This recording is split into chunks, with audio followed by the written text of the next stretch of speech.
Welcome to the Retro Sports Gamer channel, and this is another Retro Sports Gaming Monthly for April 2018. We got our two co-hosts here once again, Nick the Commish. Hi, guys. Troy G. Beelan. How's it going, guys? And our guest of honor tonight is DT from Seattle, or somewhere over there. Thanks for having me. Yeah, I'm in Seattle proper, baby. Oh, wow. Yeah, pretty impressive. I know. What are you drinking over there tonight? This is a local favorite, Elysian Space Dust IPA. Oh, Figure wow. some of these Tecmo tales we're going to be getting into. I kind of gotta get in the mindset, if you know what I'm saying. Yeah. No, I hear you. All right, DT. So I met you back at Madison 12, and that one was advertised as the last Madison. And looking back on it, I was doing some research on it. I actually thought there was 6-man groups, but it turns out there was 8-man groups. Correct. And it was double. I think it was double elimination and 2 guys advance is the way it worked. Yeah. And our group consisted of me, you, Ryan R., the Covert Wolf, Suicide King 81, Jared Collins, Michael Lager, and the one and only People's Champ. Oh, wow. Hey, listen, I'm telling you, this last Madison was a thrill. Probably my favorite. I was thinking it was gonna be my favorite, but that was like that group was that was my favorite. That was my favorite tournament, just because that group was epic. Well, I was thinking about the way that was set up. It was almost like you were being set up with your wedding table for the night, or at the club with your guys, and you're just going to be there all night together and have a blast. And that's kind of the way it was set up, and that's kind of the way it went too. Oh, yeah. I mean, first of all, I was so just to get right into it, they gave me the 1 seed, and I was kind of like, all right, I gotta prove it. I'm a 1 seed. Okay. I gotta bring it. Okay, here we go. And then I was just so hungover. Like, me and Eric Odell were playing for beers the night before. I was feeling like shit. We got right into it. It started like 9:45 a.m. And I'm like, shit, like what? Oh my God, here we go. So then I got to play this guy, and I'm thinking, I didn't realize the way the seedings went. He was an 8 seed, but he wasn't like the 8th best guy in the group. I don't remember his name, but he was the guy you played for the right to play. He was like a good player. He was like a veteran. Anyway, so I'm like, hey, so what's going on? You're an 8 seed, right? And he's like, oh yeah, well that's weird because I'm pretty effing good. Basically kind of giving me his resume. Yeah. And I'm like, okay, well, whatever. So it's the Barry. What was the name of the tournament? Something about Barry, right? Yeah, something about Barry. Yep. So I'm like, I got a trick matchup. I'm gonna call a trick matchup here. Ooh, dangerous. Chargers versus Lions. Okay. I'm thinking Chargers, for sure there. And, he's going to be enticed. We're at the Barry Sanders tournament. Yeah. Got to go Detroit. And he's like, oh, okay, San Diego. I'm like, okay, shit. All right. So right at the get-go, not going well. And he puts together a drive on me. He's up 7-0. And, based on absolutely nothing, I put Barry Sanders at kick returner. Who cares? Like, it doesn't matter. Yeah. So I just throw him in there, whatever. I thought it'd be cool to get him involved with the touch early. There was not much thought put into it. But anyway, I'm down 7-0. I'm pretty rattled. He takes the return, and all of a sudden, out of nowhere, this voice is right behind me. He goes, "Hey! You can't put Barry in kick return, man. You're gonna use up all his juice." And that was our introduction to George. George, spring break vet, AKA Gage. What was his other famous line that he was saying that whole tournament? He had a bunch. But so he's chirping the whole time. I just remember like just being totally rattled. I somehow managed to come away with a victory, but he's just back there just dropping Gageisms on us. And then I remember you played him. You played him first. I did play him first, and I remember I didn't know who he was at the time, but Sammy Smith was cheering him on, and he had I had like an early fumble that he recovered, and they were going crazy for about like 1 minute before I just. What happened? He had the Redskins, and he had Philly. It was like the first play of the game. Yeah. And he's just cycling. He's just. Oh, by the way, I got to get this season going here. Shout out to Sega here. He's just cycling. He's got the Philly defense. He's just cycling and cycling and cycling through his guys, and we're just like, what's going on here? And finally, he just blurts out. He goes, "Hey, where's J&B?" And you just went. You didn't know what to think. You're just like, he's right there. Yeah. Yeah, no, I definitely wasn't ready for that. That was the first time I had that kind of opponent at a tournament. But nobody's ever faced anything like that. But if you go to Blono Tecmo, you'll get a few of those. So he definitely prepared me for that tournament. That's for sure. Yeah, you pointed it out to him. He's like, "Oh, thank you." Yeah. Like what? Yeah. So he had the classic though. He had a Vinny Testaverde starting lineup that he just was carrying around with him. He just put it down. Like he just put it down in front of the TV every game. And finally, like somebody asked him, I think it was one of the other guys asked, is like, "Hey, so how come we have a Vinny Testaverde, starting lineup guy?" And he just deadpans, just without even thinking about it. He just, because I'm Jewish. Yeah, last year I believe he had that shirt on where he was naked posing. Naked, yeah. It was like a Heisman Trophy winner in the Heisman pose. Yeah, it was like a Heisman. That's what it was. Oh my god, yeah. So this year he was rocking just a Golden Girls, the television show T-shirt. And then the blue dildo. There was a blue dildo involved. What? Yep. Yeah. Instead of Vinny, he just put a big dildo on top of the TV. Instead of Vinny Testaverde, it was a blue dildo. Did I see that make a cameo in one of the pictures where they were dancing after there's like a bachelor party or something going on? I was going to the Dells afterwards, yeah. Yeah, they kind of dipped out early this year, unfortunately. Yeah. Because he's really only good for like 4 hours of fun. Yeah.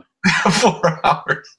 You got to recharge or something. I mean, for that Madison, we heard that he like stayed up all night. I heard that he was dropping Coronas at like 8 a.m. in the hotel pool. He was having Coronas for breakfast. But yeah, the classic line though he had this year, I just thought like just right as the day of the tournament, I'm just happened to be by the front door. He rocks in. I was like, "The People's Champ is here." I'm like, "How's it going? What's good?" And he's like, "Oh man, yeah, I'm ready, man." He's like, "Uncle Ronnie was big for me this morning." I'm like, what? Who's Uncle Ronnie? What? And he goes, Ron Hall. Ron Hall. Apparently had a couple nice JJs to Ron Hall. Yeah. Uncle Ronnie. And for the viewers, yeah, that's a Tecmo guy that's deeper in the rosters than you probably can commit to memory. I mean, just the fact that he drops Uncle Ronnie on you, like, oh yeah, unless we talk about Ron Hall. Yeah, he knows the rosters very well. I'll give him that. Yeah. When it comes to performance, it's not quite there yet, but he's still working on it. No, he had a Loyola Chicago hat on because he was thinking he was going to make a similar type of run. Oh, Cinderella. Yeah. I heard he resides in Chicago too, so maybe we can get him right with us a little bit. Yeah, you might have to reach out. Feels like the hardcore Tecmo event could be tailor made for Gage. I think so too. I hope him and his brother make it out. Yeah. All right, so we have a lot to talk about now with some of the tournaments that came up, but the first one we want to touch on is everything that went on at Tecmo Madison 14, and it started off Friday Night Retro. There was a ton of events there, but the one we want to concentrate on is the NBA Jam TE tournament. Yeah, he's back there.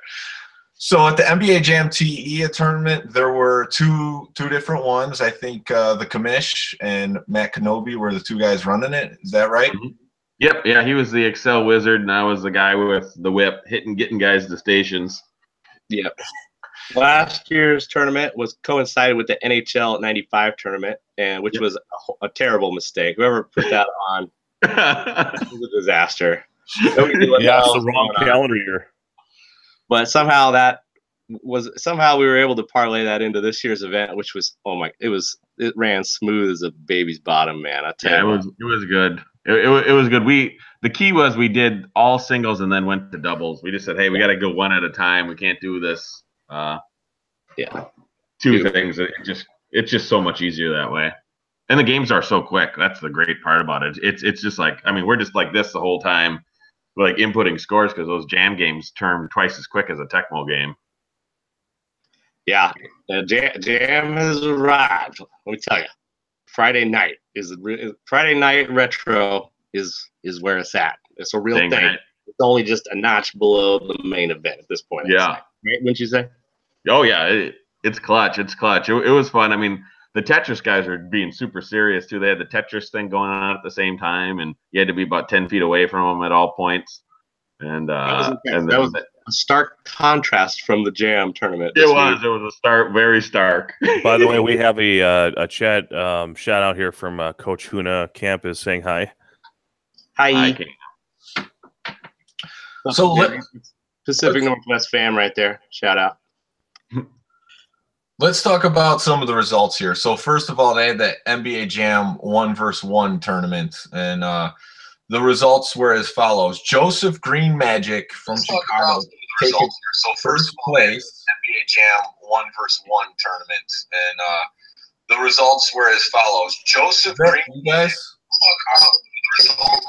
I'm getting a recap. I'm getting some feedback. Yeah, someone might have it up place here. We're good? Okay. I think we're good. That was me. I wanted to see Camp's amazing comment. It fucked everything. It's all right. Don't worry turn about off your radio. Sir, when you get on the phone, please turn off your radio. Oh, sorry about that, guys. First time, long time. But yeah, so the results we had, Joseph Green Magic takes first. Ryan 11P was one of the guys looking to possibly take on the title, takes second. And then third, fourth was Brandon Wags, which I believe was DT's partner in 2-on-2, and then Ben in Iowa. So Joseph Green Magic, he really surprised the field there. He went from playing Monday nights with my brother and DPS. Him and Mort were losing to them. They were playing 2-on-2 games. Yeah. Green Magic and Mort. And they were losing to my brother and DPS. Then going to Friday night, I think the day before, him and DPS played a bunch of 1-on-1 games that got Joseph prepared, and he takes the tournament. He told me, though, in pool play or bracket play, he said DT was his hardest opponent. He only won by 1. He beat me by 1. He was up 1 with like 29 seconds to go, and he didn't dick around at all. He just ran around. I was like, that's fine. He said, I'm gonna rely on my defense here. And then I got the ball. I just tried to put up a heave. He rejected it. That was the game. 32-31, a defensive struggle. Defense. What were the teams? Do you remember? He had the Charlotte Hornets, and I had the New York Knickerbockers, I believe. Yeah, good match. Good match. Yeah. So, yeah, no, and I was like, damn. So that guy, he's probably gonna win now since he got me out of the way. But but yeah, no, I didn't know. So my partner Brandon, right? We had a little Thursday night action at my place, and I was kind of we as a team we were kicking a little bit of ass versus Camp and Stu Riches, Pittsburgh Steelers over here. Ooh. Didn't see that one coming. Defensive battle. Yeah. Okay, but Broncos, it's crazy. But I kind of was waxing him a little bit on the 1-on-1 sort of Redskins. This is wild.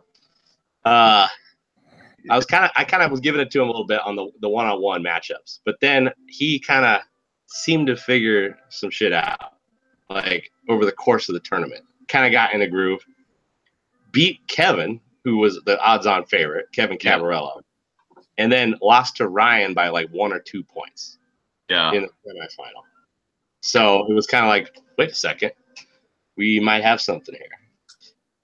And then, Joseph beat Ryan, I think, by like 2 points or something in the final. Yep. Or something. Mort was involved too. Mort made a run. Maybe. Yeah, I have all the stats, so I'll get them all in a nice little recap here eventually. But work's been too busy. I can't slack at work lately. Yeah, so I was thinking, how did this happen? How did Joseph come from losing, on Monday night to becoming the champion? Because I talked to Ryan and Kevin, and they've been setting world records, practicing all year for the tournament, and they won last year. So I'm like, who is going to beat these guys? I didn't think anyone would.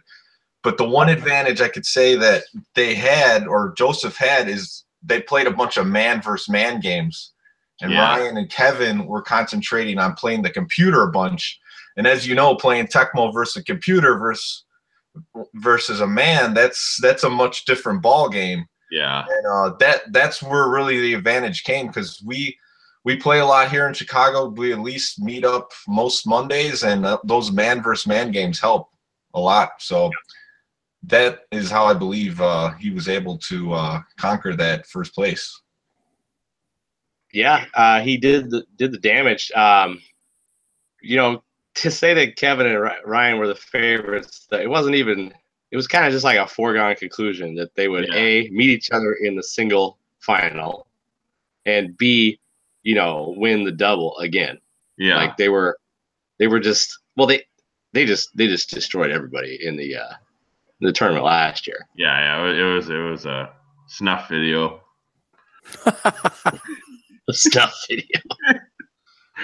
But I don't know. Things I guess it's not like I spent all year thinking about, okay, how do I get on their level? It was just like, that was fun, let's do it again. Maybe we can beat the spread, which was like 30 points. Yeah.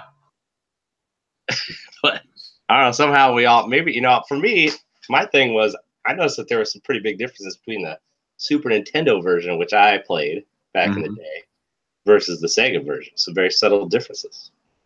So it took me a while to pick up on that. Yeah, and for sure, there's some differences. I think you could hit the 3-ball better in the Super Nintendo version. That's one of the things I remember. That's the key right there. Yeah. You could take it to the rack in the Genesis version a little bit easier. Super Nintendo, man, you get Uncle Cliffy down there, Clifford Robinson or something like that. It's just not going to happen. You could bring as much you could bring as much heat to the rack as you want, but it's just going to get rebuked. You put Patrick Ewing down there, you got to find a different way. You got to hoist the 3. That's about it. Yeah. But in the Genesis, you can bring it. You can kind of come through with some jams and traffic. So. Yeah, I think that from watching everybody play this year, I think the biggest thing that separated people, obviously the push is good, but to get away from the push, the juke away from the push was huge this year. The people who could get away from not getting shoved seemed to do the best. Yeah, that was how Green Magic, that was his key, I think, to get around me, was that he knew that I was going to rough him up if he got near me. And he kind of, he was utilizing the shot clock heavily. Yeah. But he just played keep away. He was smart. He wasn't going to try to take something weak up there. He was going to evaluate his options. Yeah, you can't underestimate the speed in NBA Jam, getting around the pushes. So even if there's guys that have weak power, having that speed can be probably the second most important thing, because then you could get around the guys. So yeah. But let's talk a little bit about this 2-on-2 NBA Jam, because whenever you get 2-on-2, it adds a little bit more excitement to the mix. And the results were as follows. That's who we're talking to today. One half of the winning team. Team basketball. basketball, boy. DT and Brandon Wags. Second was the defending champs, Kevin Cabarillo and Ryan 11P. And then third was Mort and Green Magic, and I wasn't able to get a fourth. I know they had a fourth place game. Do you remember who it was, Kamish? Let me look here. I can probably get pretty close. All right. Well, you're looking, DT. Tell us a little bit about that championship game. I did see a clip. Oh, it was Jim Sox and Woodshed from the Ohio guys. They went pretty far last year. Yeah, the Woodshed. Yeah, the Southeast Ohio gang. They were in the mix for sure. Yeah, they were good. And they didn't play in singles, so they would have been dominant in singles as well. Right. They didn't get their. This is okay. I'll give you. Hey, he has long hair. Who is he? Any guesses, Troy? It's a lie. It's not a women's player. This is a real player. Is that Bob Cousy? Guy who went to the NBA for a cup of coffee or 8, and he had injuries. Let's just it was a tough deal. Well, that's the Gonzaga guy, right? Got it. Well, I was giving them a chance. Oh, sorry. I don't know the answer. Adam Morrison. Yeah. So anytime you come with Adam Morrison trophy, it's about as good as it gets right there. Bury that in your coffin when you die. Say, I want the Adam Morrison Jam trophy. Clutching it. But we started off, and by the time the single tournament was over, me and Brandon had a chance to really drop a considerable amount of spotted cow. We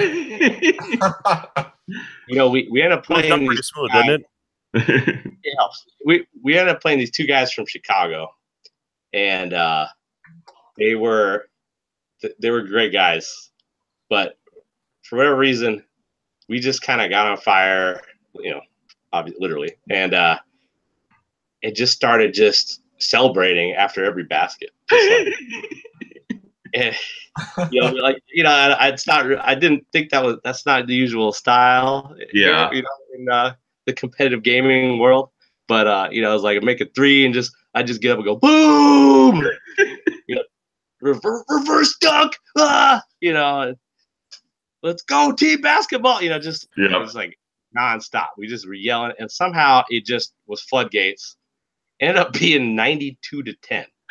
Oh my Lord. I mean, doesn't really make sense, but the guys that were playing, they were trying, but somehow they just decided it was all good. I don't know. I thought they were going to play this, and then I was just like, you know what? This is what we're doing. This is going to be the plan.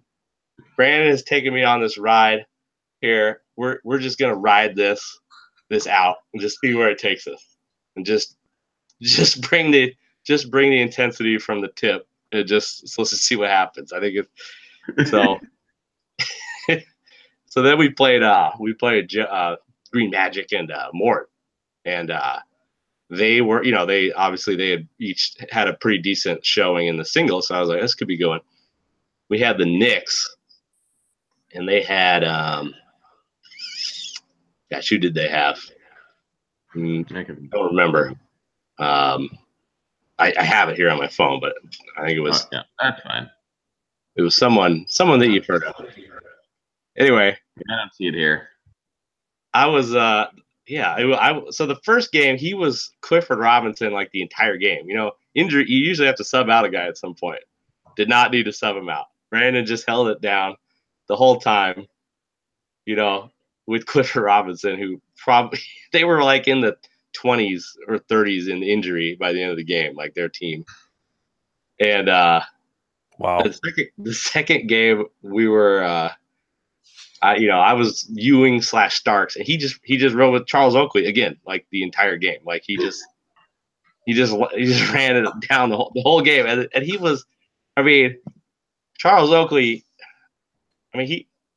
You hope to be able to live up to his lofty standards of just bodies left in his wake, and that's what happened. It was just like he was just like we were like, you're the enforcer, and I'm I'll be mostly the scorer. But you're the enforcer, and he was doing a hell of a job. And then, we kind of ran them off the planet too. And then we went to the championship game. We had what we felt was our secret weapon, which was the worm. Yeah, he's done. Oh, you used the Spurs in the championship game? Yeah.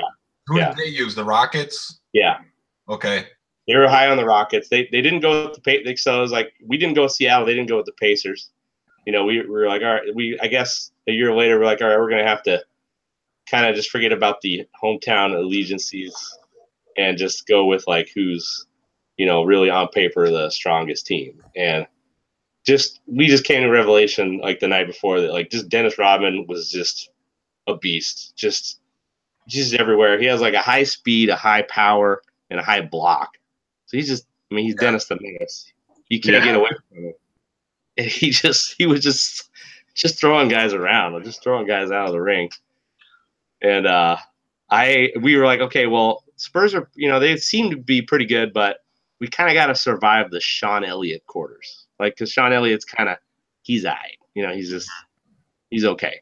But the way it went down was we were up 8-6 at the end of the first quarter with me as David Robinson, the Admiral.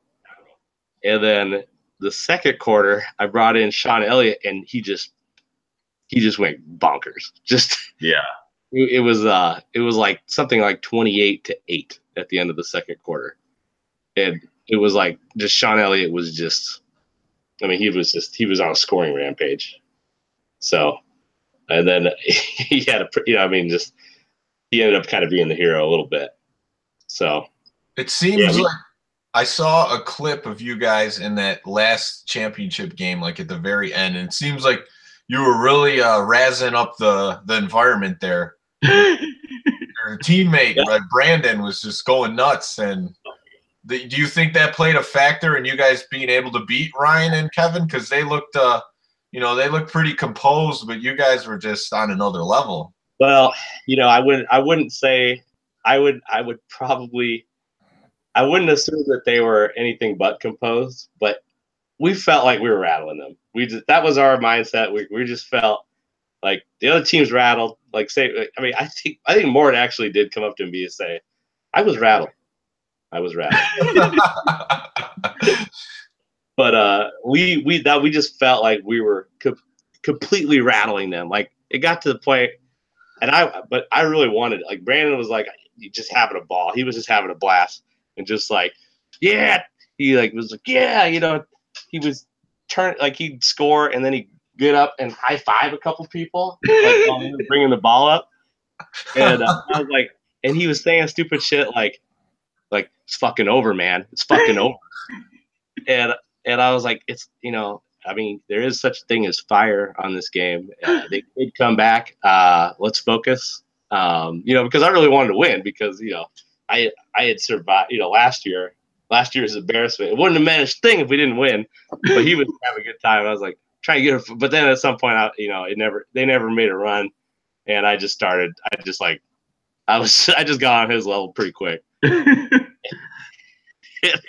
So he after the game, he got up, turned to the camera, and just was like threw his hat into the crowd.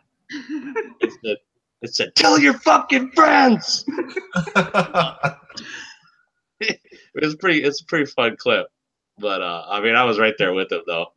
I think we just kind of went into a different mode. It was like, yeah, it looked like you guys were having a great time, and it's good to see a variety of different winners in the NBA Jam. Because that was the thing. I mean, nobody was expecting. I think I would like to. I think I'm gonna take full credit for. I think me and Brandon breathe life into the NBA Jam tournament. I think next year, if it happens again, is going to be the biggest, the baddest. You know, we've proven that you can make it happen. You can get an Adam Morrison trophy. It doesn't have to be Kevin. It doesn't have to be Kevin and Ryan. It could be you. It could be you out there. You could do it. I mean, you can't do it. But, you know, you have to if I'm there, you can't do it. But, you know, feel free to dream, I think, is the message that we're putting out there. All right. Let's move on to the Tecmo Madison tournament. That's what everyone's there for. Or DT, do you have any closing thoughts on the NBA Jam tournament? I mean, that's pretty much it. Just, you know, I think we basically, you know, obviously we were on cloud nine after winning that, but we were really like, dude, we got to make a jam tournament happen here. Like I had a little bit of a jam tournament like about a year ago here. Like we had like 6 or 7 guys. We kind of it was kind of pretty loose, but we played it for a few hours. Like I got to make that happen because that was epic. That's like, it's only just a small notch before Tecmo in my mind of the all-time retro games, Hall of Fame list there. It's a lot more pick up and play type of game too. Tecmo, you really do have to know a lot more ins and outs. There is just push and dunk. Yeah, I mean, I think it's really easy to pick up and play. But I mean, I feel like when you play it on the arcade, like the computer assistance, I don't know. It really wanted to be like a close game, and I don't know. Like when you play it on the console, though, there's you can't get away with bullshit. You have to actually bring it. Yeah, and it's a little bit more. Yeah, it's just a little more legit. Yeah. So more of that. We gotta get more of that. We gotta bring that to the masses. I'm gonna try to bring it to the Pacific Northwest for sure. I think the jam thing's catching on. There's a big tournament in Denver. They rescheduled it in September. It's on arcade cabinets, I believe. Yeah. One-on-one tournament. They're offering huge cash prizes. At least that's what they were saying before. Also, it looks like Cleveland is going to run a jam tournament on Sunday only. So it's going to be Tecmo on Saturday and jam on Sunday. So they're dedicating a full day to it. So it looks like it's catching on. I love NBA Jam, so I'm happy to see it all going down like this. Yeah, more jam. Yeah, we hollered at those Denver dudes, and luckily they rescheduled because much to the relief of me and Brandon's wives, that we didn't have to ask. We do another stupid ass trip in like May after we finished up our last one. So that we're kind of like, okay, we can plan for that. Yeah. By plan, I mean, make our wives feel important. Yes. For some time until that comes around, but that's what it takes. Good. I'm glad you're thinking about going to the Denver one. Yeah, I mean, for us, it's about as close as it gets for us. Right. Yeah. It's a direct flight. So, Commish, DT, you guys were both at Tecmo Madison this year. How was the experience? It was a blast as always. The place was much better. It was so huge. You had so much more room. You weren't rubbing assholes the whole time. Oh dear Lord! that was probably the smelliest day of my life. Last year in Madison. Yeah. The smelliest day of your life? You couldn't get away. Someone would just drop one. Yeah. Lay an egg, and then there was nowhere to go. You were just stuck to endure it. There was no escape route. Yeah, that's and these. I mean, not to come down too hard on the Tecmo community, but there's some guys that could do some damage. So what's the safe word when you're rubbing assholes? Yeah, but this year there was plenty of escape routes, and it was just good. It was a great venue and a great, top shelf. The tweaks to the format, I think, provided a lot of extra excitement. Oh yeah, really for me. Yeah, the silver bronze, that was a great addition. People got to play it the whole day, basically. So, well, before we get into some of the silver and bronze bracket activities, let's talk about the guys who performed at the highest level. So we got the cream of the crop here, and those are the top 4 guys. But it was a very creamy crop. Yeah, we have to mention at least the Sweet 16 here. So again, Joey Gatz wins. 3-time champion. Matt Vogt in second wins a game against Joey Gatz, so he doesn't get 3 undefeated Madisons in a row. Then you got good old trusty Chet Hausbauer, 3rd place, and Mort cracks the top 4 this year. They had double elimination. It looks like after the final 4, but the guys that were in the Sweet 16, you got Arcanim, Retro Nathan makes an appearance, Lanefest, Frolf, Josh Hausbar, Regulator, Odell, Coconuts, Oranga, Discolo, Matt Tower, and Thule. It's a all-star stud lineup. What do you think of that 16 guy? That's just the totally stacked 16 right there. Just so any surprises for those Sweet 16 guys or? Well, Retro made a jump. He made a jump this year, which is pretty cool. Frills is a North Dakota dude who's probably not on that level, but it was a blast cheering him on. We did the shirts and skins game and then made like some Access Hollywood on the next day on TV because the cameraman was at Tecmo Madison. Yeah, that was good. That was some nice pub there. That's probably just what you were hoping for. It is. It's just great. It's just great to have me and my shirt off, fucking blasted. But that's the life I live now. That was definitely a highlight, I'd say. That was one of any of the North Dakota guys. I think that a similar result would have happened. Yeah, exactly. So DT, what do you think of this top 4? Are these the guys you saw up there? Like, I think they would have been. Aside from Regulator not making it, I don't think you wouldn't go too far before if you're trying to guess who the top 4 would be. Yeah, you would have you would have guessed it in like 5-10 seconds. Like you would have named those guys for sure. And when Vote made it, it was just so fun for the cheering section because it was that I had that Darren Matt Vote in my head for like a week afterwards because that's what we were chanting the whole time. It was a blast. Brandon thinks that he became an honorary Vote. Everybody thinks they're an honorary Vote. Yeah. We were on the flight home the next day. Like we were just like we'd be walking through the airport and all of a sudden he just started going. Oh,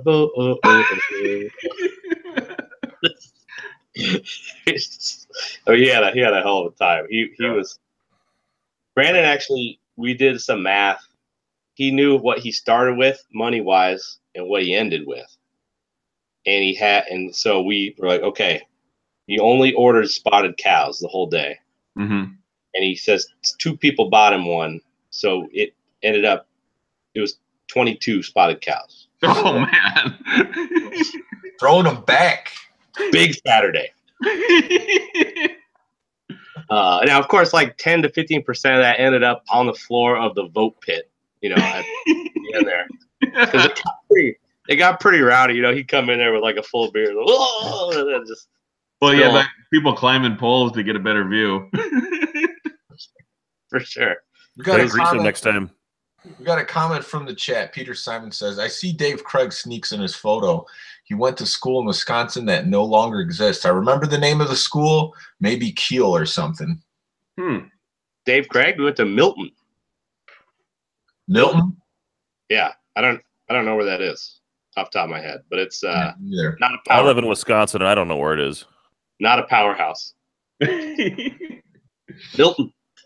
Mudbone, they called him. One of the greats, Dave Craig. Yes. Yeah, and for me, this top 4, I almost feel like 2 guys won this year because Matt Vote actually beat Joey Gatz, and he was really close to knocking him off. Did he knock off Regulator too? He did beat Regulator. That's pretty impressive. 16, and I forgot who his Elite 8 matchup was, but he had a really impressive run. He played so well, you could say that he's like the 1B in this tournament. And he knocked off Joey Gatz at one game, but Joey Gatz, he just finds a way to have the endurance through a tournament like this. The pressure's on the line from game 1. It's basically single elimination. You had good players like Lewis, Boonagel, and Brewdog go to the silver bracket, and even guys like DT go 0-2 in pool play. Killed it. Let me tell you. Troy, what do you think about the finishers here? Looking at the way that Matt Vogt played, I was an outsider, watching from the stream, and really in that second, or I guess that deciding game against Gatz, there was a play where he got sacked or had to run out of bounds or whatever, and it took him out of field goal range and made the fourth down conversion just nearly impossible. Yeah. And that was kind of the turning point in the matchup. Up to that point, it really felt like he was going to find a way to pull that game out. It definitely felt in the crowd that Matt was going to win.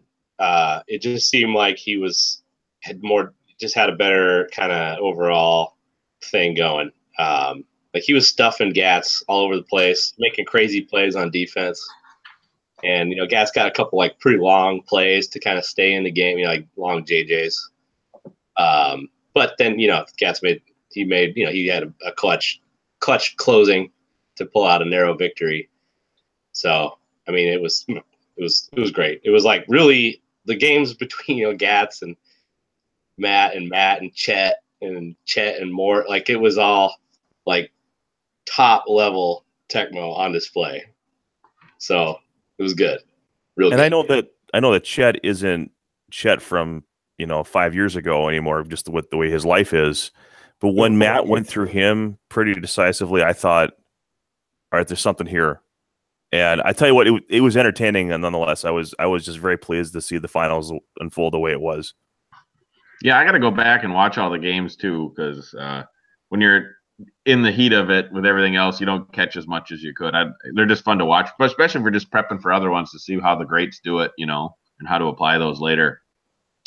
Yeah, there was definitely, I mean, honestly, there were some plays there that I would not have dreamed were possible. I just remember there was like one, Chet had like a play that he needed where he dropped back to pass, like Gats picked his play or something, or was it must have been Matt picked his play. And he had Steve DeBerg, and he evaded like a shit ton of rushers.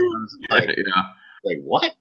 How? You know, to get off like a 20-yard pass, he needed it was like 4th and 20, so he had to buy some time.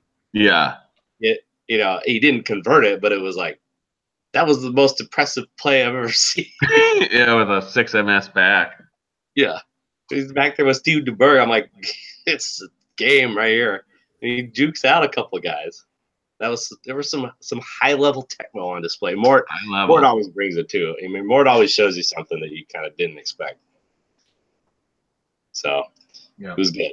You know, was Mort top 4? Yeah. Yep. Yeah. He was 4th. Yeah. So you know what? I got a question for the commish, because I've been watching the commish for a little bit over a year now, and I saw the pictures from one of the Burning Morts, and I saw his stream at Segathon. Yes. And this time I see him on the news, and I see a common theme. Every retro tournament this guy goes to, he takes his clothes off. Can you tell us a little bit about that? What's going on here? I think that's just between me and my therapist, I think, right now. Is that like your Randy Marsh impression? It is. It is kind of the Randy Marsh. I thought this is America. Yeah, no, it's just fun, you know. It's just like, I think at the end of the day, like, you know, I'm a pretty mild dude. You know, I work, I got kids, and I get off the chain about once every quarter, and when I do, I'm gonna make it worth my while. Yeah, no, I got a kick out of that. But once I saw you on the news with your shirt off with Shirts for Skins game, I'm like, oh my gosh, this guy gets naked at every tournament.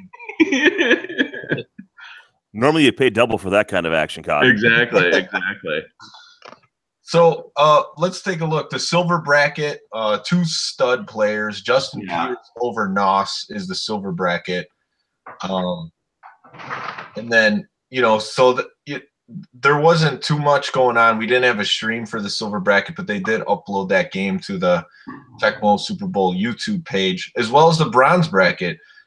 We got Josh the Dude over Mark B. So DT said there was some big-time bronze bracket shenanigans going on. And I want to know also how he managed to 0-2 to get to bronze bracket. And then you could talk about what happened in bronze bracket once you were there.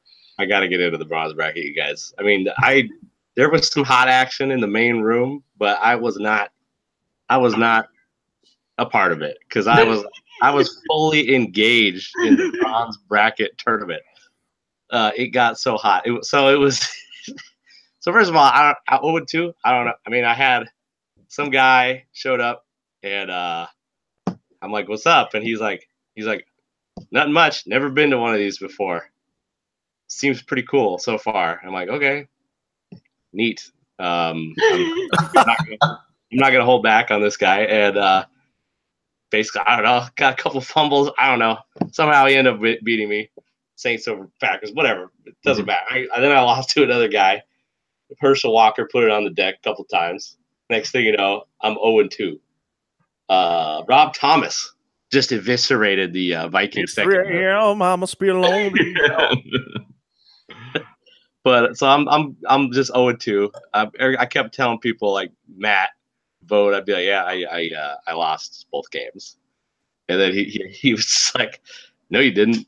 You know, it's like people thought I was playing this big joke, and then next thing you know, they're like, oh my god, he's actually playing over there, like with F over there in the bronze bracket tournament. And so I play a guy first round. He calls Pat's Cardinals on me. So that was kind of what we were dealing with there. Yeah.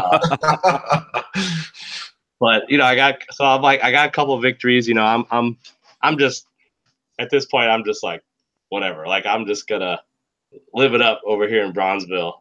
Like this is. I'm like I kind of was like this is real. So I won like 3 games. Just mowing through the bracket. I'm calling myself the Bronze Bomber. The Bronze Bomber. Just like going into the main room every now and then and telling people like, got another one, and then whatever. So, this guy. So then I'm playing this guy. I beat up this guy. He's got a Texas A&M jersey on and a big ass Stetson cowboy hat. And I'm like, he's got his whole Texas crew with him. They're like, this is their first time. There was I guess a Georgia crew, so it's kind of cool to see like some dudes from some places that that you don't typically see. But the Texas crew, they had their boy. They were backing up their boy pretty good. But they were also kind of talking shit to him, so it was pretty wild. I called Atlanta, Tampa, and then the guy was like, oh, that's a. I was like, you're from the dirty South, so here's a couple dirty South teams, and he's like, oh yeah, I like teams from the South. I like the South. And he's like, ooh, Atlanta, Tampa. They spent like 10 minutes just breaking down the rosters. Like, oh, Andre Rison though. Oh, but the linebackers, who's got better? I don't know. That don't worry about that. Just focus. And it's just like, so he finally settles on Atlanta. He thinks that I was trying to trick him into taking Tampa. So he takes Atlanta on me. And I'm like, that wasn't it at all. You fell for it. And they were like, man, he tricked you, man. You gotta get your head in the game. This game hasn't even started, you're already down. You're already down in the mental battle. It was classic. So I don't know, I was just kind of cruising. Next thing you know, I settled for a couple field goals. I'm up 13-7. And he's hanging in there. And he ends up getting like an 85-yard bomb, like with 30 seconds left to beat me 14-13. Ooh. And whatever, they're just going crazy. Like he gets up and he's like, woo, woo, like he's riding a shooting 6 shooters. Yeah. And I'm like, whatever. Like at least these guys are having fun. Like Yeah. The shame of my tournament continued. Yeah, I got like Brandon behind me being like, "You suck. I'm never going on a tournament with you again." Yeah, and then these guys. So the guy he goes on to play this dude Mark B, who calls. So now we're in the semifinals of the tournament. So one half you got my homies from Ontario, the brothers Allison, Josh, and Jamin. They're about to do battle. And then on the other half, you got this guy, Mark, versus the guy who just beat me with the big cowboy hat. And the guy calls Bears Eagles. The guy who I just played takes the Eagles. And this dude, Mark, this is what we're dealing with in the bronze bracket. This guy, Mark, his whole game plan was, I'm just going to blitz. I'm going to blitz the entire game. Like he'd take Mike Singletary or Trace Armstrong or William the Refrigerator Perry and just go in there and try to get a sack. It was unorthodox to say the least. But, I mean, I saw William Perry get selected like 3 times, and he's kind of somehow rattling him. The guy of the Philly, he's only in the game because Keith Byers made like 3 covered catches, and it's 14-7, and all of a sudden the dude he switches up southpaw style. He picks Rocky switch back. Yeah, switches it. He goes Mark Carrier, and he drops back, and he gets a user pick. Nice. And there's like 20 seconds left in the 3rd quarter, so he picks a Brad Muster run, just runs backwards like 10 yards, and then goes out of bounds. And then he gets up like this, We were all like, "What's going?" He thought the game was over. It was the end of the 3rd quarter. He's gonna shake his hand. So the Texas guys just went into hysterics at that point. Like that's a lot of special right there. Gosh. So the guy, he gets up in front of the TV. One of his buddies gets up. He's like, they're just going crazy. This guy's totally rattled. It seems he gets sacked the next play, and then on 3rd and like 30, he decides to launch one to Wendell Davis, who makes a diving catch in coverage for a touchdown. Oh my God. So I mean, like that just doesn't happen with the Bears. I'm like, where are the Tecmo gods? Yeah. Where are you? That was the beginning of my transition right there. After also the guy with the freaking JJ on me. So I got the other half. So I'm kind of watching both games, and the other half is the 2 brothers, the sibling rivalry, and they're playing an Oilers Giants game that's just going down the wire. So here's the thing. So after the guy gets an 85-yard bomb on me, he decides he's going to tell me in that moment. He's like, "Listen, you got to do something different there. You got to, you should go try to sack him. You should go blitz him. You should run in there and try to put the heat on him, instead of sit back and wait, because you're just playing passive at that point." Yeah. I'm like, first of all, shut the hell up. Like, this isn't really the time for the lecture, for the strategy session. And second of all, you don't know what the hell you're talking about. I got the Bucks. What am I supposed to run in there with Eugene Marv? He plays above his stats. Those cardboard cutouts couldn't rush anyone. Like, he's going to hit Andre Rison and keep fucking running. I'm never going to get back into play at all. It's like, I've seen it happen, like, probably like 4 or 5 times, like in a tournament, where someone tried to take matters into their own hands, and it just totally backfired, and someone gets like an 85-yard scamper, Mm-hmm. So anyway, so first of all, bad strategy. Second of all, shut the hell up, buddy.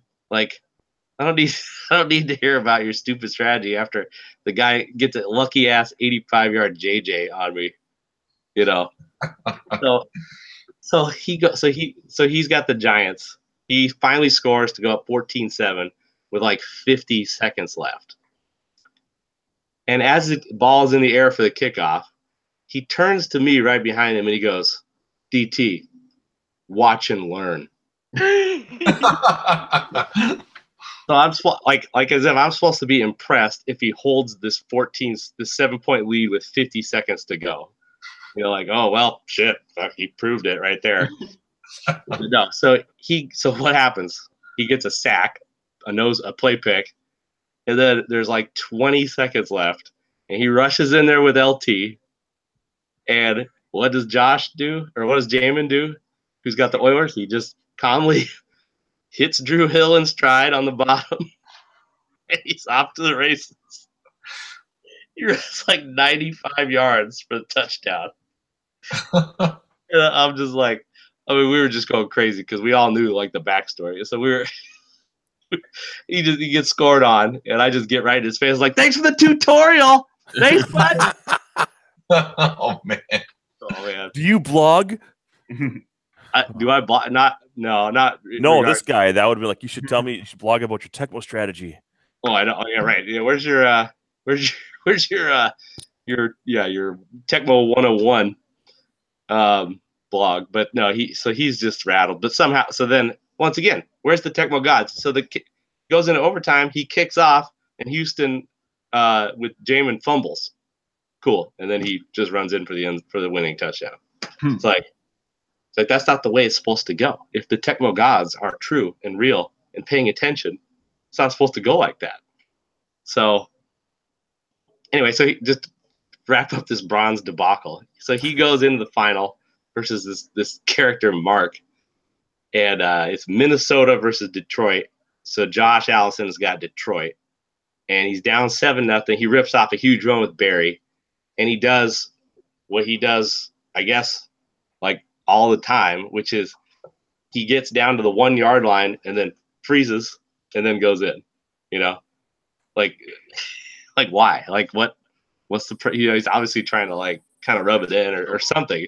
But what happens this time? He gets tackled and fumbles it, and Minnesota recovers. And like we're all just going crazy because it's like, why? What's the purpose? And this is the championship game, and we're just his brother's saying stuff like, well, this is gonna be a big test of your mental toughness. And so he somehow hangs tough, scores like 3 or 4 more touchdowns. Or he scores three touchdowns with Barry. And every single time he freaking froze at the 1 yard line before going in. And it was just like, come on, man, you didn't learn nothing. You didn't learn anything. Like he's like, you're gonna take the crown and rub it in the Tecmo God's face like that. You cannot anger the Tecmo Gods. But here he is. He's the champ. He's the bronze champ, the prestigious bronze champ. So we ended up securing that big ass bracket for him, and he took that home to Ontario. Oh, I love it. But I mean, it was I'm telling you, the bronze bracket was probably one of the most fun things I ever saw at a Tecmo tournament. So more of that. Good stuff. I'm sure the viewers are loving the 20 minutes of bronze breakdown in the championship. We're like, yeah, Joey's pretty good. Now on to the bronze. That's basically how everybody I've talked to since Matt says, like, yeah, Joey did a pretty good job. The bronze bracket, though, every time. All the 0-2 fucks.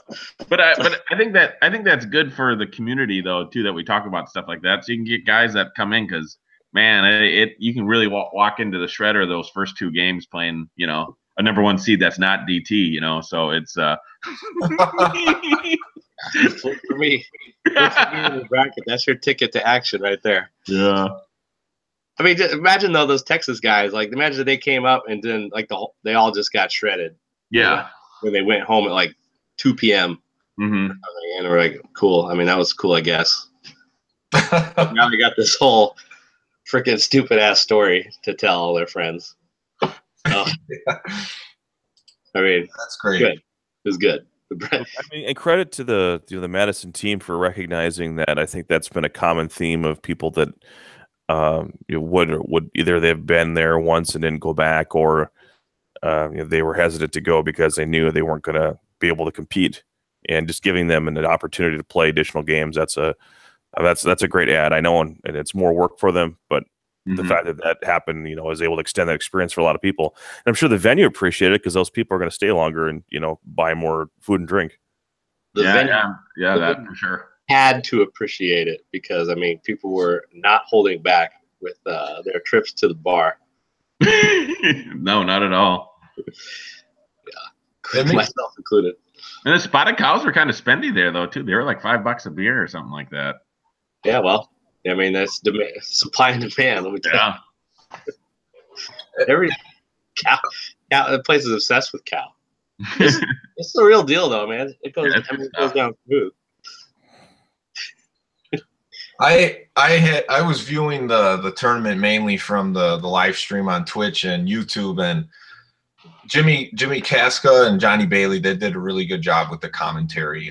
The only thing I would say is I wish stuff like the silver bracket and the bronze bracket had their own stream as well.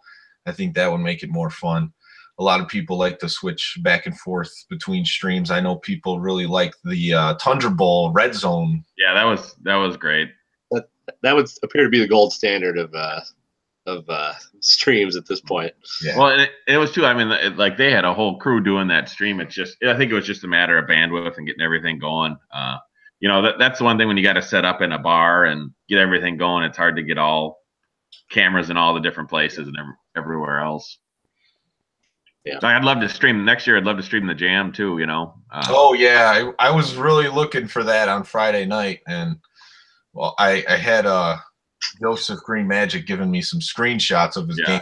That's how I was following the tournament all night. So you really got to, if you want to have a successful stream, and this transcends, I think, you're rolling the dice if you don't go in there well before the event and test your internet source, the equipment that you have, the lighting, all of those things, the space that you're going to have, scout that out, and this is where we're doing it. And I know the venue is different this time, so it's just another adjustment among. Now you layer on, you know, the 80-some stations that they had to set up. Unless you have designated bodies that really understand that whole process in charge of just that. Now you're taking, I'm sure Dave and his team, they had way more to worry about, like getting the actual console set up and that sort of thing. So, but that's the ultimate solution. You got to know what your environment's going to be, and it has to be tested in advance. And if they don't do that, really any tournament that doesn't do that, you're asking for, yes, you're asking to have potential issues, and hopefully they recognize that moving forward, because I think a lot of people want to see, the action. And I would even suggest, there's so many more games that are happening before they get to the bracket. And I heard a lot of them were some pretty dudes, like DT getting eliminated. There were other upsets in the tournament. I think having some coverage on that would have been awesome. Yeah, I'm sure it would have been pretty awesome. All right. So let's shift gears here. I'm glad no video exists. Let's put it that way. Yeah, in your case, I could see why. I want to talk about simulation leagues. This is something that has recently been brought to my attention. I didn't even know that these were going on. The first one I want to talk about is one that was brought to my attention by Tim Johnston, the Simulationfl or Simulation NFL. Basically what they do is they use the game NFL All Pro 2K8. I don't know if you guys know that game, but basically like like you draft Elway and Sanders, but it was just random NFL guys. Yes. It was a bunch of studs from the past and a bunch of generic dudes, you could kind of pick like what you wanted to focus on. It was kind of like the last ditch effort to like go head to head with Madden, where you couldn't use the NFL license. Yeah, exactly. Anyway. So what they do is they have a really extensive league. They have team owners. They have real people created players. So it would be like the commish would be a player, DT would be a player, Troy GB Land would be a player. They have coaches, coordinators that submit plays, stat tracking, and two-man commentating team on all the games. I tuned into a stream sometime a couple weeks ago. I think it was their semifinals, and they had over 1,000 people viewing on Twitch. What? Yes. They have their own Discord. It's very active, and it's a really nice presentation of what they do. And there's no control, and it's all computer controlled. Like they just call the play, and then the computer runs it. Right.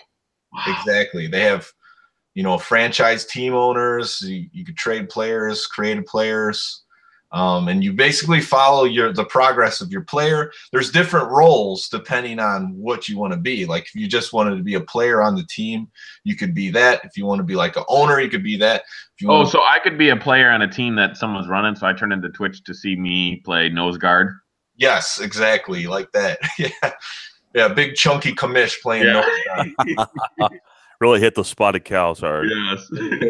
Yeah, so that's what they do, and they feel like NFL 2K8, because it was still the same developer of those 2K games that were beloved before EA kind of monopolized, or they did monopolize the NFL licensing. They feel like this is the best game to do this with, the most realistic on-field action. So this is something that I encourage everyone to check out because I think it's a really cool idea. And I got a question leading up to this, but also I saw the Tecmo version of this, and Camp Huna 8 was doing the Tecmo version of this on his Twitch channel. Not quite 1,000 viewers yet, but we'll get there. But it's the Cascadia effing Tecmo League. He got it. And what I've seen him doing so far, he's got drafted teams. And I think DT's part of that. It was a sim league. I've seen him do some commentary on a couple games. But then this was just for fun, and they actually meet in person to play this ROM on EverDrive carts, and they play the whole season like in one day. What system is it? We're talking NES. Yes. Oh no! Oh, okay. I'm sorry. I was thinking the All Pro thing still. No, sorry, no. I switched gears. We're talking about. Gotcha. There's a Tecmo version. Sega. Sega, what the fuck's going on? I got. No, I switched gears a little bit. So yeah, there's a Tecmo version of this, and then there's like gotcha. Yeah, Camp. Yeah, I know. I lost track there for a second. Well, I'll tell you what we got cooking up in the Great Northwest here. We did this last year. What we do is we have a list that Brewdog helped us make, which gives a salary to every position group for every team. Okay, so like for instance, you have $100, and for instance, like the Phoenix wide receivers is $5. The Buffalo running backs are $30. And you got like the worst position, you can just have the Rams D line for nothing. Yeah, It costs you $1 to get the Tampa Bay linebackers, and then like the most What do you guys think the most expensive position group is? Defensive tackle. It's got to be like the Raiders, maybe something with the Niners. The quarterbacks or the receivers, huh? Or receivers for Oilers? No, that's a good get. They're up there. Good running backs for the Raiders. They're number 2. Okay. So it's actually quarterbacks for the Eagles. So, okay, I guess. Yeah. If you want basically QB Eagles is number 1. Oh, yeah, Jim McMahon probably didn't influence that ranking too much. But if you want QB Eagles, you have to drop 58 of your $100 right there. Wow. So hello, Rams D line and Tampa Bay linebackers. You end up kind of filling your roster with a bunch of just flotsam and jetsam. Anyway, so we did it last year. It was pretty epic. We had like probably 7 or 8 guys, and we did. It's Camp calls it the Grit City Garage tournament. It's in basically his garage. In theory, could 2 people have Eagles, or is once Eagles off the board, no one gets them? No, only one team can have. Okay, so that's why we have a draft. Oh, gotcha. Yeah. So we did it last year. It was pretty epic. We have these EverDrive carts. So nice. We're playing it all. We're making ROMs, but we're playing it all on the TV and the NES. And then we're taking the save states and putting them into like a file and keeping track of our little season here. And we had some kind of we were kind of experimenting. Like we needed to kind of catch up with how to do it last year, but it was pretty good. We had 7 guys. We got through it. It took all night, but it was fun. And then this year, Camp's kind of been working on the kinks a little bit, and we're a little bit more. We have a little bit it's going to be smoother this time, and we ended up recruiting recruiting 15 guys. Wow. To do it. And we had this weekend was like the most epic freaking rolling draft between these guys. Oh, that would have been a blast. I would have loved just to draft. Are you guys recording the footage of the tournament? Yes. I wish I could share with you our epic draft thread, which took place over the course of the weekend. I mean, it was just we got guys like Manio and and like Brandon and Camp and Invader Star and the our mascot, the tailback king. He's in the mail. And like, you know, we got grip. You might know Grip Smoke, or some of the other guys you might know. But, like some of the other guys that kind of came out of the woodwork, like QB Fairfield. You guys might remember the great Randino. Oh, yeah. Hike and Strike, the inventor of the Hike and Strike Osho. Yeah.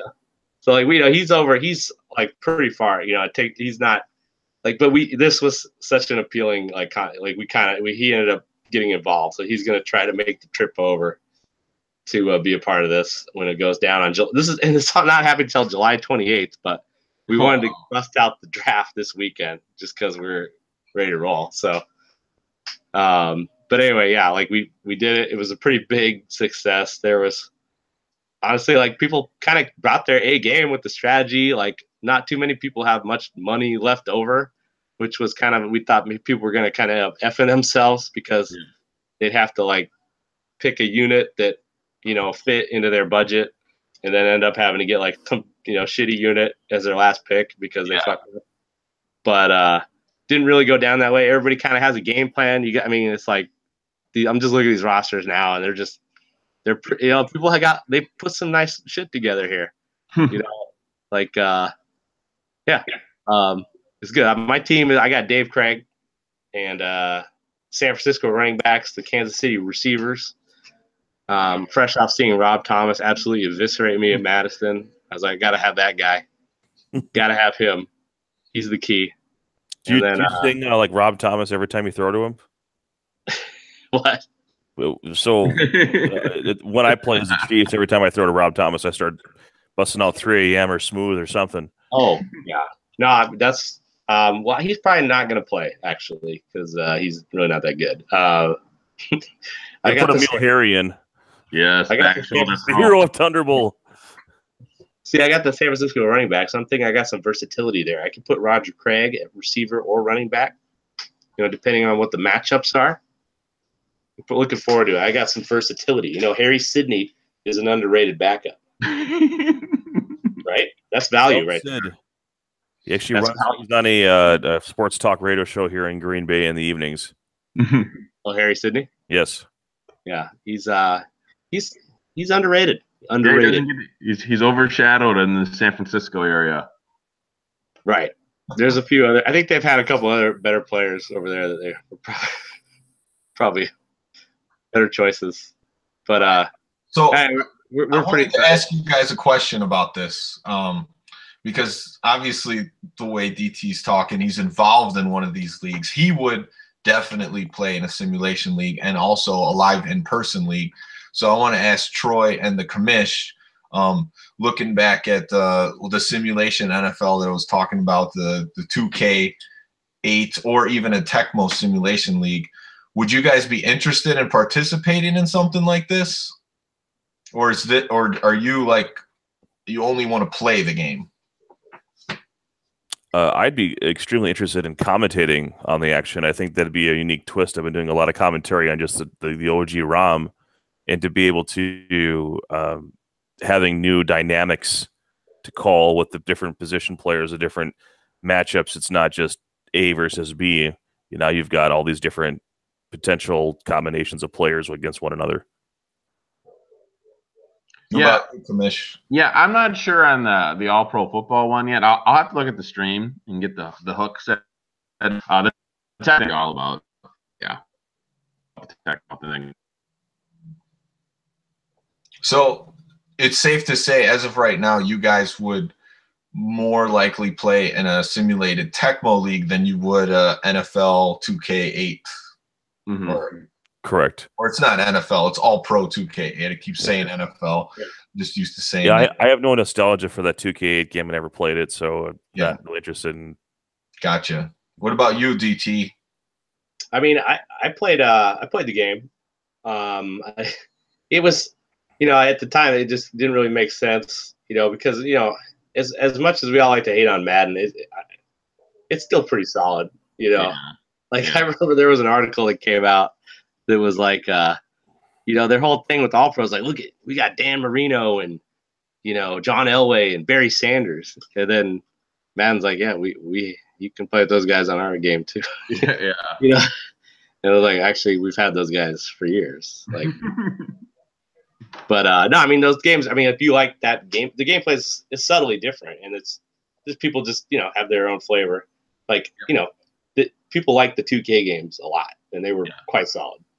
But it's hard for me to I kind of got to have that NFL element. You know what I mean? Like it's pretty key. I hate to say it, but it's pretty key. Yeah, I think I would be more interested in the 2K8 just as a creative player. I think that would be my role. I wish I had more time to be more involved in something like that, but I would love to just like have a creative player as a rookie and just watch them progress. What's the Twitch channel again for those guys on that one? I gotta check that out. I'll put it in the link, but it's Simulationfl. So it's there's not two N's, it's just Simulationfl. That's their Twitch channel. I would check it out. It looks like it's a lot of fun, but I think that would be probably the furthest I could go with it at this point. And it looks like DT and Coach Huna, those guys have a great time drafting their Tecmo rosters. The thing is, you can't always get together to play. It's not easy. It's just not easy to carve out the time to get together and play with your rest of your 30-some, 40-some-year-old friends. So anything you can do to kind of like get like a draft or something, just something where you can kind of watch on your computer or something, just stuff like that that's kind of key. Like you got to have stuff like that going to keep the retro sports fire burning. Right. All right. So let's talk about some other tournament results that occurred more recently. Obviously, you talked about the big one, Tecmo Madison 14. That's the big Super Bowl of them all. But we had a big Tecmo Bowl, original Tecmo Bowl and RBI baseball tournament that happened in Omaha. Nice. So that happened on March 24th. We ran a little warm-up tournament in Chicago to get Mort ready because he made the trek over there from Chicago to Omaha. Yeah, I played Mort a couple of Tecmo Bowls to get him going a little bit. Yeah. He carved out some pretty good strategy. How did he fare? Well, I'll let you know in just a moment. In the RBI baseball tournament we did at Dima and Tap, Green Magic was first, DPS was second, and I was third. It was just a small group. And Mort was fourth in that tournament. For the Tecmo Bowl RBI baseball in Omaha, they pulled in much larger numbers. It was on Saturday. But the Tecmo Bowl tournament, first, Brad Bell is the best Tecmo Bowl player in the world, and he proved it again. It's his tournament, and he won it. Wow. Before I tell you who second was, I'm gonna fourth and Joey fifth. Gatz of Tecmo Bowl. Corey McCann was fourth. Ben, he's Joey Gatz of Tecmo Bowl basically. Ben Swartz was fifth. And second and third, the third place guy, Nathan Mers, he's the guy that could really have a chance of beating Brad Bell. He plays with them quite a bit. But in the final four, Mort knocked him off. He ended up second place in the original Tecmo Bowl tournament. Yeah, see, I knew it, dude. He was dialed in. We had some breakthroughs on the strategy side of things. I had a feeling he was going to do some dirt. How much different is it? I haven't played the original Tecmo Bowl in such a long time. How much different is it? Well, I mean, first of all, you got 8 guys on the side. Yeah. So there's that. But I mean, basically, the big thing is, there's no like defense does not lock on to where the ball's going. But if you get there, you pretty much pick it like 99% of the time. So, even if you're Howie Long or something, you just drop back and just snatch it. Okay. They have a rule that's very interesting. If you have a called play, you're not allowed to advance the ball past the line of scrimmage. Which, I heard about that. And what's the logic behind that? Because there are some plays that are nearly impossible to defeat. There's some curl route plays, even when they're called, will complete, and some crosses like the Cat Bozo slant. What happens is the defender, even if you put him in the right spot, the computer auto-corrects it. somehow, and now all of a sudden your guy becomes out of position. So you can call the same play over and over and over and never throw an interception and go down the field. So what they do is require you to just maneuver with the quarterback, and you're trying to run it back to the line of scrimmage. I'm still looking for that play in Tecmo Super Bowl. I want that. That's the only way I can win. I mean, is it similar? Is it even that really that hard to time, or is it just that easy to do? It's that easy, yeah. Basically, you run back, and then it's Jim McMahon to Cap Bozo every time, or Phil Sims to, I don't remember which crow router it is. My time on Tecmo Bowl is minimal, but I've had conversations with Brad about it, and that's how he explained it to me. I like Tecmo Bowl. I've always maintained that if Tecmo Super Bowl never happened, Tecmo Bowl would still be talked about. You know, as a legendary game. It's good. It's it was a big time game in its own right before it was completely overshadowed by the giant that is Tecmo Super Bowl. Terminator and Terminator 2. Very simple. That's a good analogy. But no, we had a very small Tecmo Bowl tournament out here that me and Camp decided to kind of get a little bit ready for, and I ended up winning it. It was like eight dudes. Mm-hmm. But so yeah, I mean, I guess me and Red Bell are kind of on the same level. So DT, are you gonna ever try to take on Brad Bell in his Omaha tournament? Well, I mean, probably not. Although Omaha is a lovely place to visit, and I would recommend it. Just wondering. I don't know. I mean, yeah, I don't know. It'd be great. It would be fun, and I love RBI too. So. Yeah, I like that it's 2 tournaments in one. So if you make the trip, you get both tournaments. You get a full day of Tecmo Bowl and RBI. 2 games that are from the 80s, you know, not this new school 1991 stuff. Yeah. So the RBI baseball tournament, they paid out the top 5. Victor Lapari was number 1. Judd D was 2nd place. Kurt Derrig, 3rd place. Michael Beals, 4th place, and Brad Bell was 5th.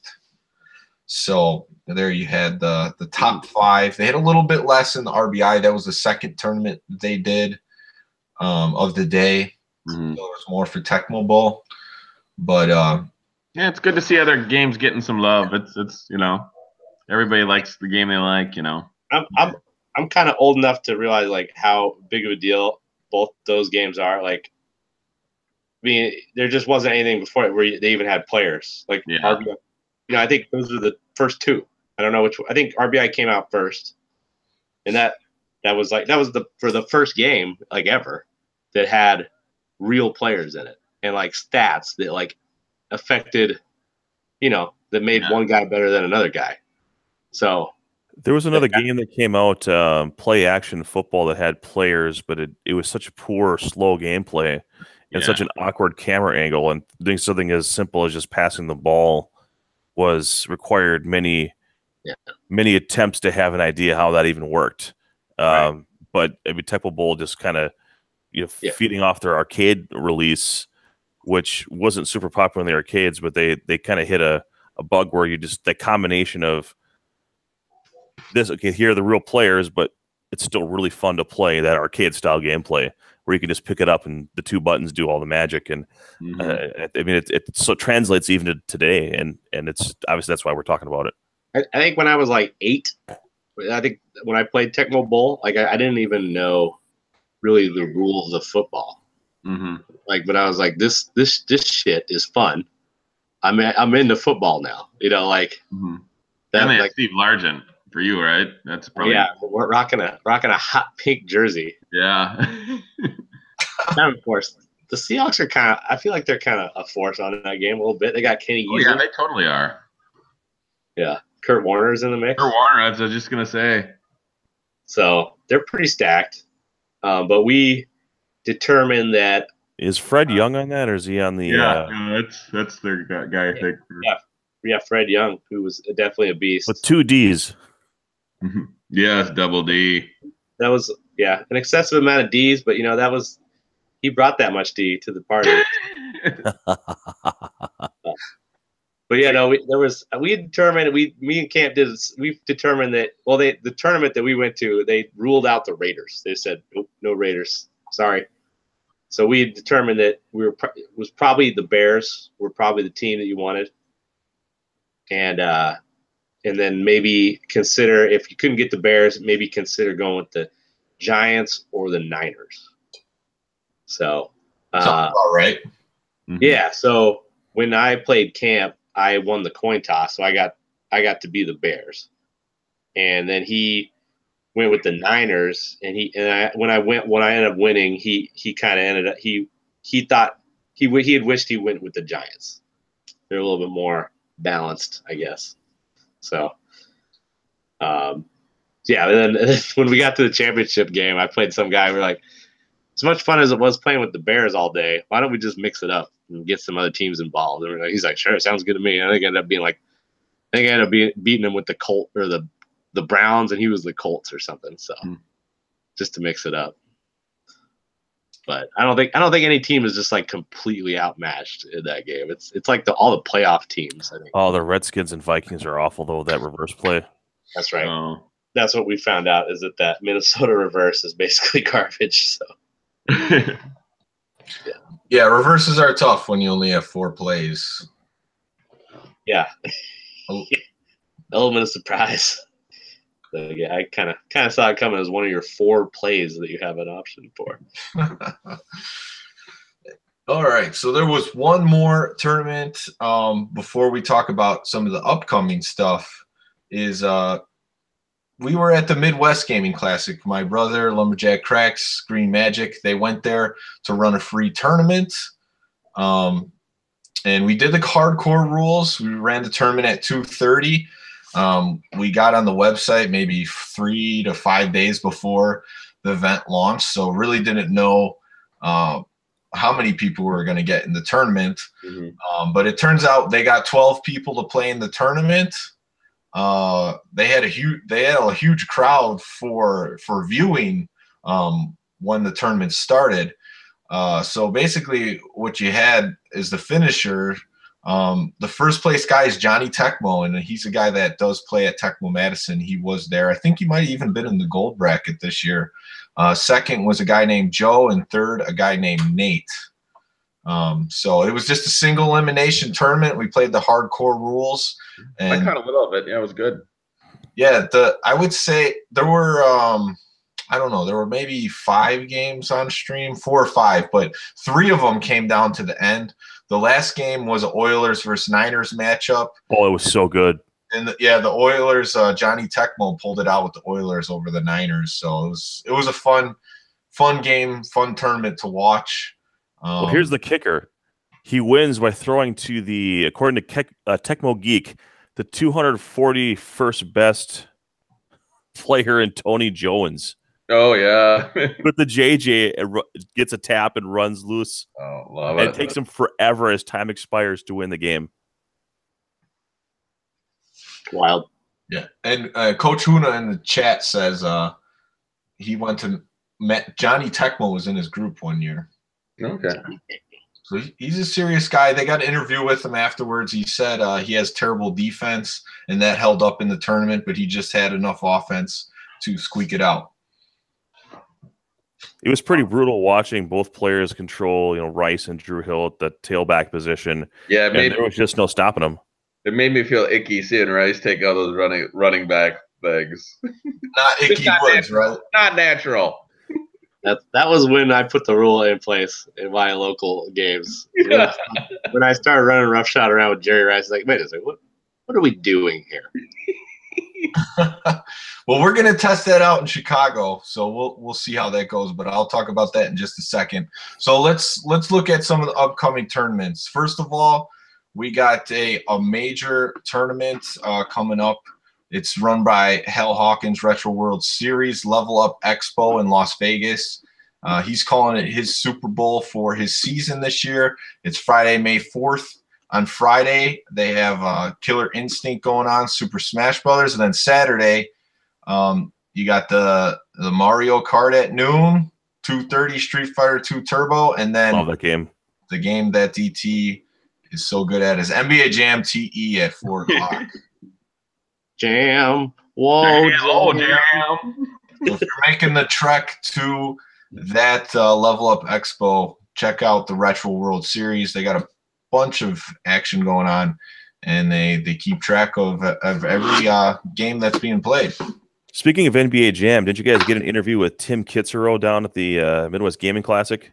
Yes. That's awesome. Great get. Yeah. Pushing the Mutant League football, right? They put Mutant Football League literally right next to the Tecmo Super Bowl tournament. So they had the Mutant Football League set up. This is the new Mutant Football League we're talking about on PlayStation 4, PC, and Xbox One. And they were right next to him. Michael Menheim, the developer, was also next to him, and they interviewed Tim Kitzrow. I posted that interview on the channel, so if you want to check it out. He gives a bunch of one-liners in there from his games. So if you enjoy his commentary on NBA Jam, I would suggest checking that out. So you got to use that in your intros now. Yeah, sure. Thanks to Joseph and Matt for getting that interview.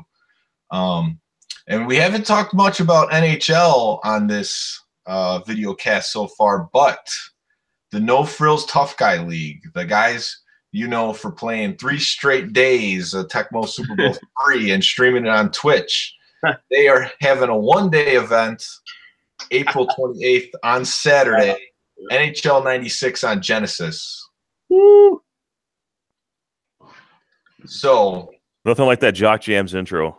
Yeah, it is. It does have a good. They paid for a song rather than just writing just bleep loops. Hey, is the Jock Jams intro also in the Genesis version? Yeah, I think so. Okay, because I saw Ray, the guy who runs it, as a kid. Play some NHL 96. Fire up the. Who is Jock Jams? Is that like Gary Glitter? What? I don't know. I know, but they're still using it in San Jose as their actual goal horn song, and it's brutal every time. They got to upgrade that. The band was Too Unlimited. Yeah. Oh, Too Unlimited. Okay. Yes. Good call, DT. Nice. Man, my Jock Jams, man. I'm a jock and I like the jams. Yeah, that's true. So there are some differences between the Genesis and Super Nintendo version. So I'd suggest checking that out. They like to play the games that are connected to the big ones, but they like Tecmo Super Bowl 3 and NHL 96. So check them out on Saturday. They respond to the chat quite well, so I would check them out. So let's talk about a few more live tournaments coming up and their main feature. Real quick on NHL, just one more time. I know I've probably heard it like 1,000 times before. What's the case for 95 Sega? Oh, what isn't the case for 95? Oh, the whole thing is the season mode, create a player, trade player, 4-way, and then I like the speed of it. It's a little different engine than 94, and I like 94. I love them all. I had 94 as a kid, but I got it like a little bit late in the game, and then 95 came out, and I was like, this is better. And then I got 96 when it came out, and we kind of, like back in the day, we kind of stuck with that. Like, that was the one that kind of lived on for us. Yeah. And then kind of found out that people were playing 94 still, like quite a bit online and stuff. And I was like, okay, well, I kind of get it. Like, I went back to revisit that, and I was like, I kind of get it. Like, there's a little more defense involved. I don't know. Like, it's not a high-scoring affair. There's less cheap goals. Like, I get it. So, but, yeah, I mean, they're all obviously classic. Like, I don't have a super strong feeling. I'm not going to be a 94 champion here, but I do think that that was probably the best bet. And were you a Super Nintendo or a Genesis guy? Because they're two different developed games. Right. Yeah. I'm a Super Nintendo guy. Okay. So you kind of fall into the Canadian bucket because that's their preferred version predominantly. Yeah. I don't know. I think I haven't. Maybe I need to do a little more research. Like, kind of have an epiphany, like I did with Jam, and that's what's holding me back. because I'm playing Sega version with some of these guys, but I don't know. It's the King of '94 is coming to Vancouver. Yes. Yeah. So I'm thinking I gotta that's definitely worth a trip. I'm gonna go for sure. Now the question is, how much NHL am I gonna play in the meantime to like actually put my best skate forward? But we can get you set up with online play. I can help you with that. I play a little bit online and I do like it, but it's clearly not. It's kind of like it's like my 20th favorite game. So it's not. I'm not like. I get percent of the boards quite a bit. Let's put it that way. But we got to go though, right? That's a must. Like it's in our neighborhood. We have to make it happen. You gotta we have to at least go. I think so. I think it's something you got to make. It's up there for you. Yeah. So looking forward to that. Got a comment from the chat on the Jock Jams. Pete Simon says, Jock Jams sounds like a new line of nightwear, like a supporter that you wear as pajamas. Indeed. So some of the other live tournaments coming up. We got the May 19th, the Jersey Cup in Wayne, New Jersey. Devil Greg is the tournament organizer, and the big draw for this one is the big new Stanley Cup style trophy. You got to take a look at some pictures for that, tecmobull.org, and get your name stitched on there. Okay. Columbus, Ohio, 5/19, same day, both May 19th. The Tupa Bowl, 4. I'm a big fan of the Tupa Bowl. I recommend, if you're anywhere near Columbus, to make that a part of your weekend there. And we just finalized today. I will be making a flight down there, and I will be announcing the action. Oh wow, good for you. We're bringing down our whole mixer setup, mics, the whole 9. Nice. Some of the things I'll just say, you got Kevin Cavarello hosts it. He's one of the class dudes in Tecmo, and he's just fun. He's gonna bring a lot to the table there. And then you got Woodshed and Jim Stocks. Mm-hmm. Their last time I went, they put on a pretty memorable performance before the tournament to get us fired up with some Tecmo oriented parodies. And and then there's just a huge raffle. I ended up with this friggin' David Fulcher bobblehead. Nice. I mean, this stuff we're dealing with here. I think Lewis ended up winning a copy of the Book of LT. I mean, it was just salvation lies within. Yeah, and he actually cut out all the pages of that book and made a little slot so you could put an NES controller in it.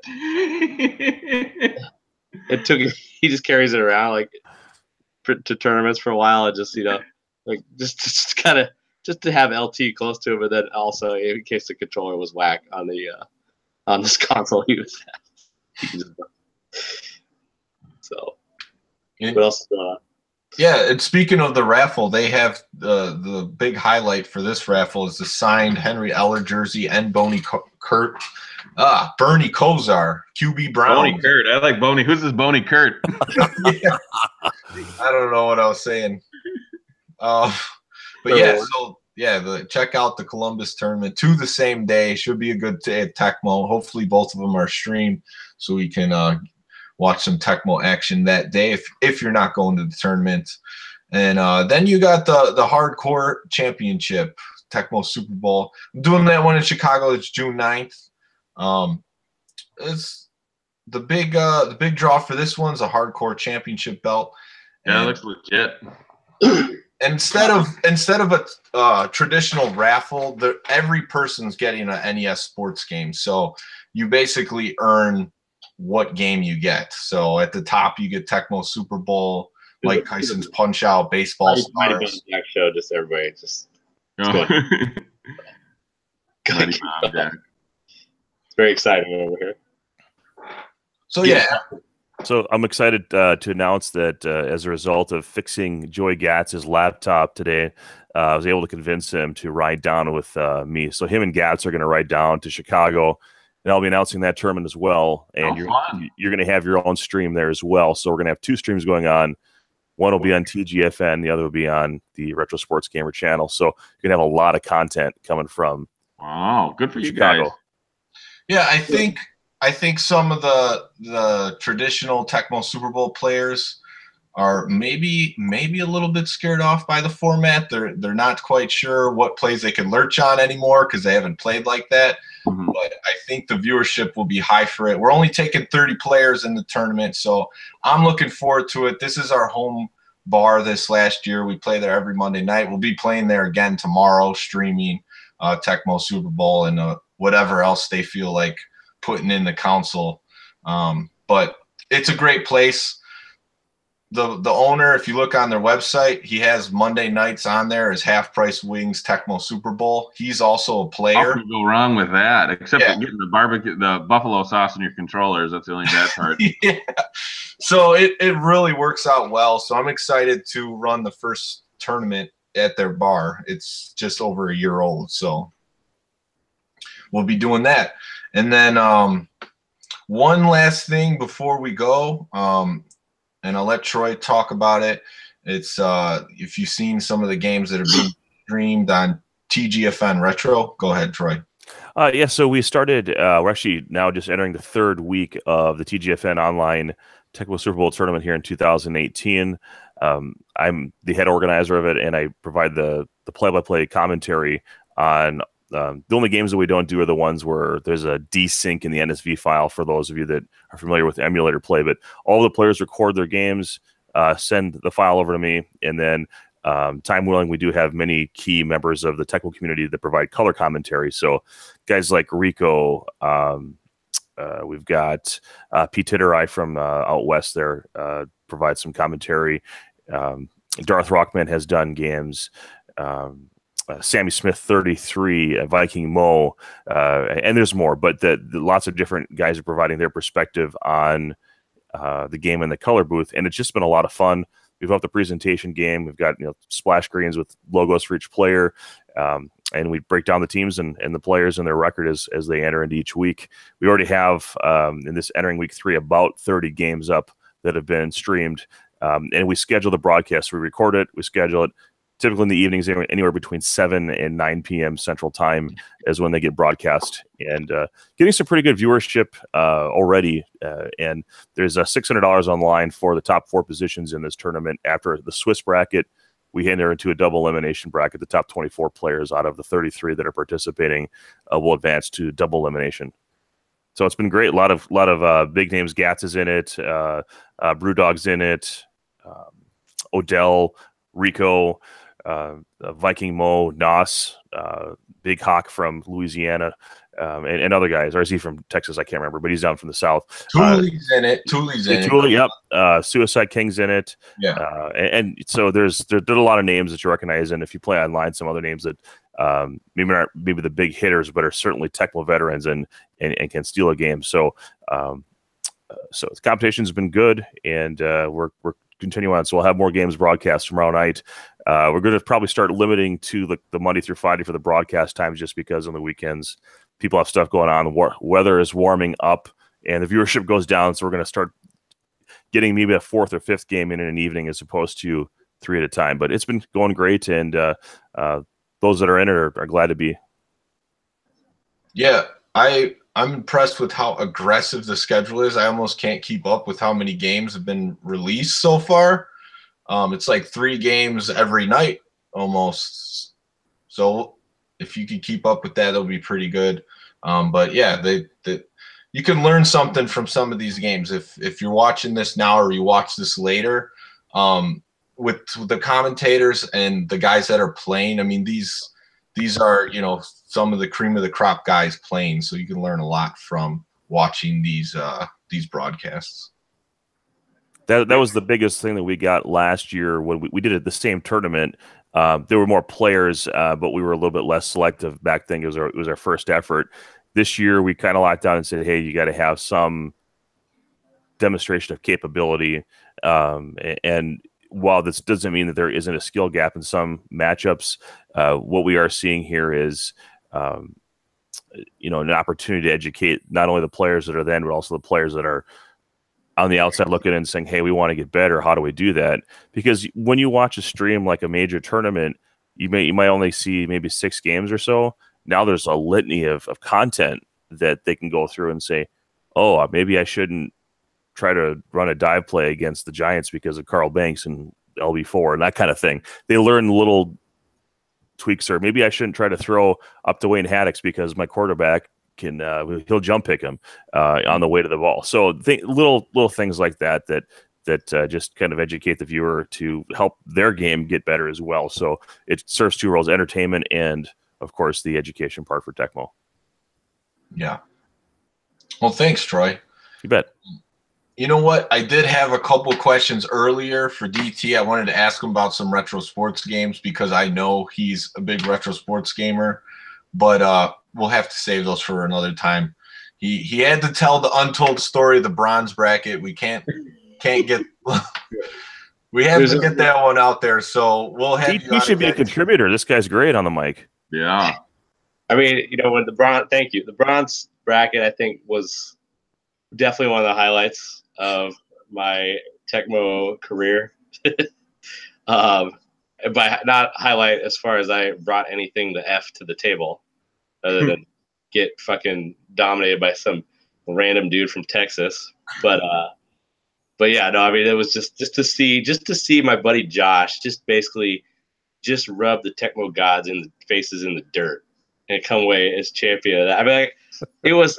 I mean, I've won a tournament or two, so Josh has been kind of at it for a while. He's a good dude, and it was fun to see him get a big win like that. So I was more than happy with the way that went down, even though, for fuck's sake, 0-2, really? Yeah, that's a rough one. I wouldn't expect that out of you, but yeah. Hey, as what do they say though? That's Tecmo, right? Mm-hmm. Yep. That's I think that's why that's part of why Tecmo's, I'm a big retro gamer guy, but I think that's why one of the main reasons Tecmo is like the top, because somebody can beat. There's so much into it, strategy wise and skill wise, but somebody can beat somebody. Yeah, it's a roll of the dice. It's a lot of it's a dice game, kind of the way how it goes when you're throwing it. Anytime you can throw the ball 100 yards, you got a chance to come back. Yeah, he's better than you. So, I think that's kind of why. That's kind of what I was thinking about. How, even though it fucking sucks to lose in Madison, that's the reason that this game is like the top of the heap. I agree. Yeah, there's so much strategy and skill involved, but then depending on what happens in the game, depending what the Tecmo gods decide that day, you could end up 0-2 and losing to some dude in the bronze bracket. So the guy is his first tournament. Yeah. Yeah. Oh man! All right, so you guys got anything else before we close this out tonight? No, I'm good. It was a good show. Yeah, DT, thanks again for joining us. It was a pleasure. Although I wish Sega would have brought a little more to the table. Less clothing. By the way, earlier in the chat, one of the guys said, "Is Nick going to take off his clothes on this episode?" That's on you. I guess the answer to that is no, but maybe next time. Maybe next time. All right, guys. The Bills won it. The Bills won it, everybody. So good for them. See, the Tecmo gods, they're merciful. It's about time the Bills got their day. Yep, there it is, finally. And good. All right, guys. Thanks a lot, and have a good night. Good night.